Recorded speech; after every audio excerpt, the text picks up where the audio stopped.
So once the sign of Allah subhanahu wa ta'ala have come to you, do not be like those who are divided, causing fitna, causing disputes amongst each other, because their destination is not like your destination. For them, it's a terrible penalty. So if you really understand Surah Al-Imran, chapter 3, verses 103 to 105, this gives you an idea of how the Muslim Ummah should really behave.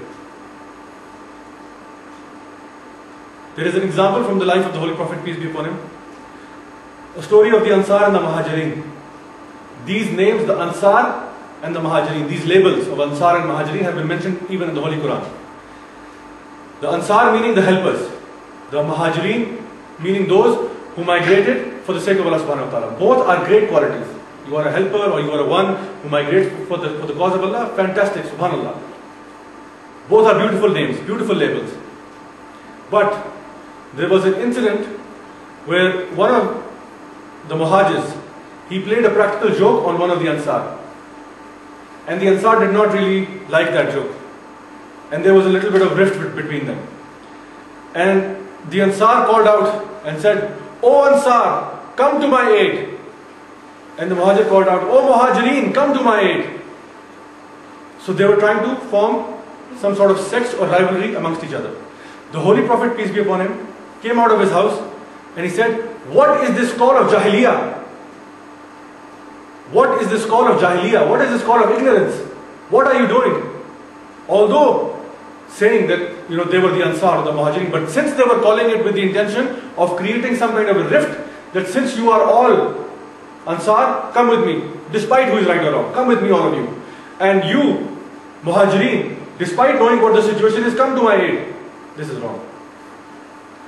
Because you are following someone blindly without faith and creating rift between the Muslim brothers. So the Holy Prophet strictly denied it, strictly forbade it.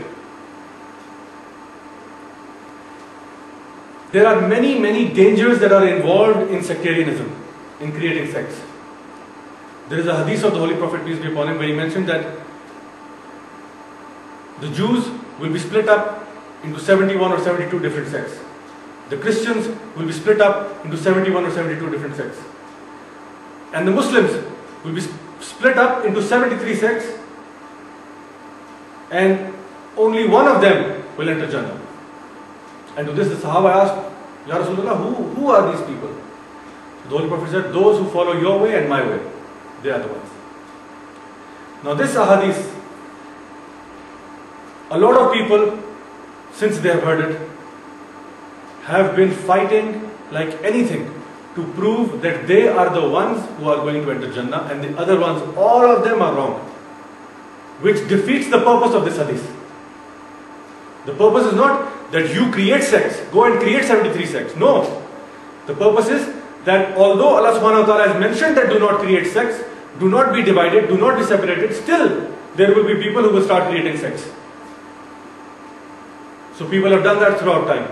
Created sects trying to prove the other person wrong. Allah subhanahu wa ta'ala has mentioned in the Holy Quran in Surah Al-An'am, chapter 6, verse 159. Verily, those who divide their religion and break up into sects, you, O Muhammad sallallahu alaihi wasallam, have no concern in them in the least. Their affair is only with Allah, who will tell them what they used to do. So Allah subhanahu wa ta'ala is telling the Holy Prophet, peace be upon him, that you have nothing to do with these people who are making sects. Their affair is with Allah. Allah will tell them. Allah will show them what they used to do on this earth. It further mentions in Surah Rum, chapter 30, verses 31 and 32. Turn back in repentance to Him, Allah, and fear Him. Establish regular prayers and be not among those who join partners with Allah. Those who split up religion and become sects.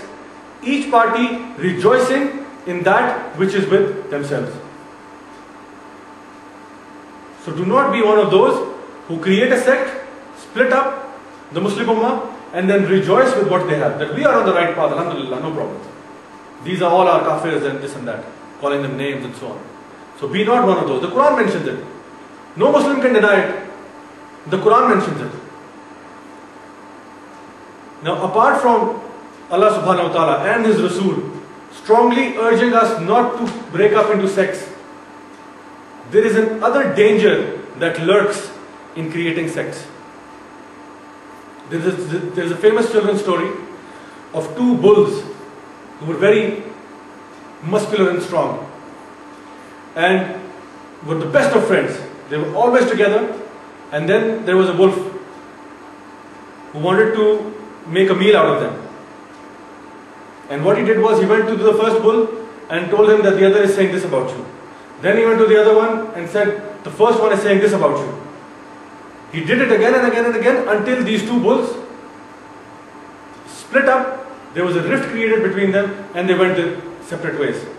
And when they did that, the wolf came and gobbled up the first one and then he gobbled up the second one. The moral of the story being, united we stand, divided we fall. If as a Muslim Ummah we are not going to be united, we are going to be eaten up by the enemies of Islam. Before we even know it, we will be destroyed, one by one, bite-sized chunks, all gone. There are forces against Islam throughout the world, and they would love for us to be divided, as it is evident from the state of affairs of the world today. Even if we look at ourselves, when something happens in another Muslim state, forget even a state, even something happens in another city to our fellow brothers and sisters, what impact does it have on our heart? Do we cry? Do we feel sorry? Is there anything? If not more than 2 minutes, 3 minutes, fine, it's very sad and switch it off. Change the channel. The Holy Prophet said, Muslims are like one body.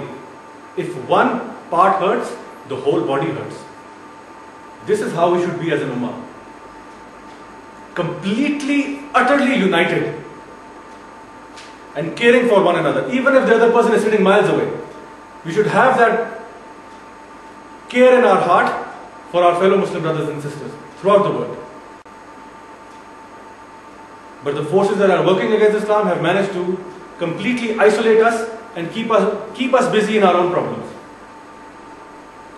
Allah Ta'ala mentions in Surah Al-Mu'minun, chapter 23, verse 53, but they, men, have broken their religion among them into sects, each group rejoicing in what is with itself. This is again a repetition of what we heard earlier.